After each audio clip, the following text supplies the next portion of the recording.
Napakaganda po ng quality. So, sa pagkakatahe, ayan, makapal po siya. Leather type na din po.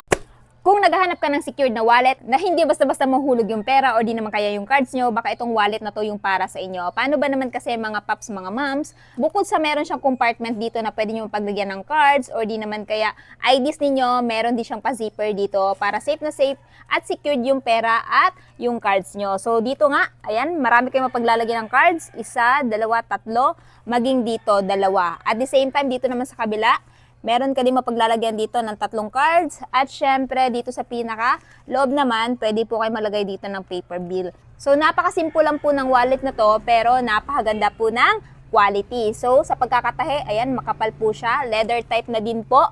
At the same time, meron na din po siyang pa-zipper. Ayan. So, ito po ay unisex. Pwede po sa babae at pwede din sa lalaki. Kaya naman kung ganitong klaseng wallet yung hanap nyo at interested din po kayo, i-drop ko na lamang po yung Men's P wallet na to dyan sa baba.